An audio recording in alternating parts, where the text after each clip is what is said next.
কোনো দুর্নীতিবাজকে নামাজ পড়তে কিংবা হজ করতে দেখা যায়, তাদের দুর্নীতি ধরা পড়ার পর তাদের এই ধরনের ব্যক্তিগত ইবাদতের ছবি ভাইরাল হলে মানুষ তাদের এসব বাহ্যিক ধর্মপ্রচার নিয়ে কটু কথা বলে। বিষয়টি আপনি কিভাবে দেখেন? দেখুন, যারা দুর্নীতি করে এদের বেশিরভাগ মানুষই দেখবেন যে তারা নিজেদেরকে সেকুলার দাবি করেন, বিভিন্ন রাজনৈতিক দলের তারা কর্মী নিজেকে পরিচয় দেন। দেখা গেল যে রবীন্দ্র সঙ্গীত শিল্পী, তিনি সরকারি জমি দখল করে সঙ্গীত একাডেমি করেছেন, সমালোচনা হয়েছে। তো এই সময়টাতে রবীন্দ্র সঙ্গীত চর্চা নিয়ে তো সমালোচনা হয় না, বা তার দুর্নীতিবাজ ব্যক্তির সেকুলার মানসিকতা বা চিন্তাধারা নিয়ে তো সমালোচনা হয় না। ধর্ম নিয়ে সমালোচনাটা কেমন হয়? কারণ হলো আসলে ধর্ম বা ধর্মীয় লেবাস পোশাক যাদের থাকে তারা সাধারণত অপরাধে জড়ায় না।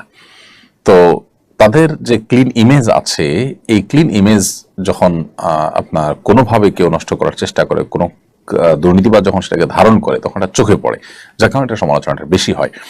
এবং এই সমালোচনাটা যারা করে এর মধ্যে অনেক সেকুলার, অনেক ইসলাম বিদ্বেষীরা আছে। এই চান্সে তারা ইসলামের এক হাত নেওয়ার চেষ্টা করে এবং তারা রীতিমতো দাড়ি টুপিকে, ওই দুর্নীতিবাজদের দাড়ি টুপি দেখে দাড়ি টুপিকে তারা তাদের লেবাস ধারণ করা দেখে এই লেবাসকে তারা দোষারোপ করেন। এটা একেবারেই অজ্ঞানতা সুলভ কাজ।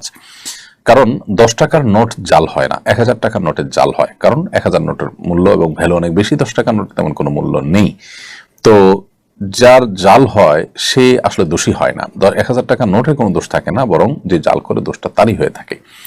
বরং তার জাল করা দেখে 1000 টাকা নোটের মূল্য এবং মর্যাদা বোঝা যায়। ঠিক একইভাবে যে দুর্নীতিবাজ, সে যদি ধর্মীয় লেবাস ধারণ করে, তাহলে সে এই ধর্মীয় লেবাস ধারণ করে সে মূলত ধর্মীয় লেবাস, এটা যে অনেক মর্যাদার, এটা যে অনেক সম্মানের, এটা যে সততার প্রতীক, এটা সে বরং প্রমাণ করেছে। এবং এখানে দোষটা তার, লেবাসের এখানে কোনো দোষের বিষয় না, বরং এখান থেকে লেবাসের মর্যাদা আরো মাহাত্ম আরো বেশি ফুটে ওঠে। হলো দেশে কোটা বিরোধী আন্দোলন চলছে, রাস্তা ব্লক করে আন্দোলন হচ্ছে, আবার পুলিশে হামলা করতেছে ছাত্রদের উপরে, সম্পর্কে ইসলাম কি বলে?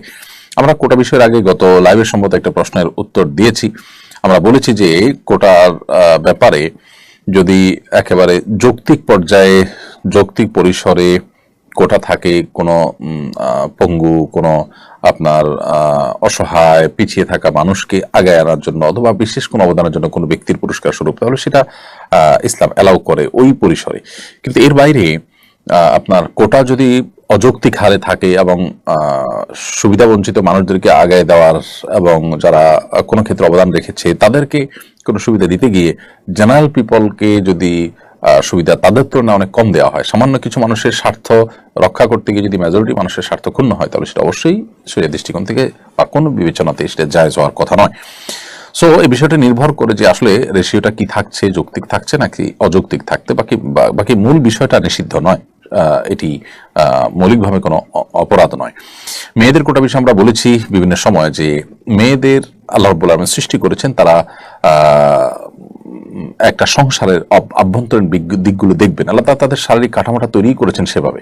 আপনি দেখুন, নারীর শারীরিক কাঠামোটাই এরকম যে তিনি বাসা বাড়িতে তার অবস্থান করা, তার বাসা বাড়িতে কাজ করা তার জন্য অধিকতর উপযোগী, গর্ভধারণ করার ক্ষমতা, তার বক্ষে সন্তানের খাবার, এসব বিষয়গুলো প্রমাণ করে যে আসলে তিনি পুরুষের মতো বাহিরে কাজ করে বেড়াবেন না সাধারণ অবস্থাতে, কিন্তু মেয়েদের অঙ্গনে মেয়েদের সার্ভিস দেওয়ার মতো কাজগুলো, যে বিষয়গুলো আছে সেই বিষয়গুলোতে তিনি অবশ্যই কাজ করবেন। এবং এই জায়গাটাতে তিনি যখন কাজ করবেন তখন তার পর্দা প্রসিদ্ধ বিষয়গুলো যথাসম্ভব লক্ষ্য করা হবে। অতএব মেয়েরা বাইরে কাজ করা তাদের জন্য ইসলাম জায়েজ রেখেছে, কিন্তু তাদেরকে কোটা দিয়ে, বিভিন্ন কোটার মাধ্যমে তাদেরকে বাহিরে বের করে আনা এবং পুরুষদের তুলনায় তাদেরকে অগ্রাধিকার দেওয়া, এগুলোর কারণে সমাজে অস্থিরতা তৈরি হয়। পশ্চিমারা আমাদেরকে, যারা যখন ক্ষমতা আসেন আমাদের সরকাররা, তারা এই সমস্ত আপনার কাজের বিনিময়ে লোন টোন দিয়ে, একরকম লোন টোন ইত্যাদির মধ্যে শর্ত দিয়ে তারা নারীর ক্ষমতায়নের নাম দিয়ে মেয়েদের অযৌক্তিক হারে কোটা দিয়ে পুরুষদের কাজের পথগুলোকে তারা বন্ধ করে দিচ্ছেন।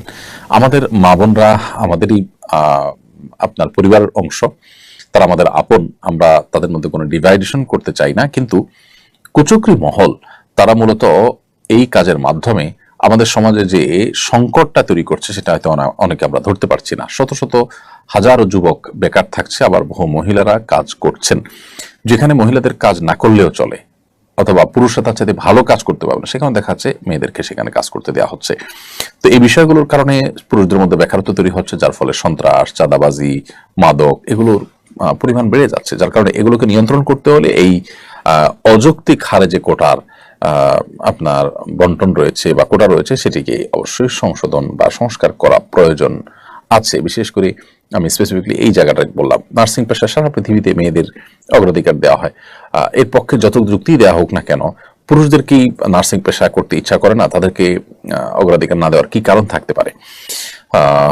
এবং মেয়েদেরকে তাদেরকে যে আমরা বাহিরে চাকরি নাম দেওয়ার নাম করে, স্বাধীনতা বা অধিকার দেওয়ার নাম করে তাদেরকে আমরা বাহিরে বের করছি, তাদের আভ্যন্তরীণ যে কাজটা, ঘরের ভেতরে যে কাজটা, তাদের শারীরিক কাঠামোতে আল্লাহ তাআলা যে সমস্ত দায়িত্বের বিষয় দিয়ে রেখেছেন, সেগুলো কি কোনোটা পুরুষরা করতে পারছেন? তাহলে সেক্ষেত্রে তাদেরকে অধিকার দেওয়া হচ্ছে নাকি তাদের দিয়ে ডাবল ডিউটি করানো হচ্ছে? বিষয়টা অনেক আলোচনা সাপেক্ষ, যাই হোক সেটা ভিন্ন বিষয়। আমরা কোটার সম্পর্কে এতটুকু বললাম যে এটি মৌলিকভাবে ইসলাম শরীয়তের সঙ্গে নাজায়েজ না হলেও এটির যৌক্তিক পরিসর থাকা গুরুত্বপূর্ণ। অযৌক্তিক পরিসর থাকলে সেটি অবশ্যই গুনাহের বিষয় হবে বা অন্যায় হবে।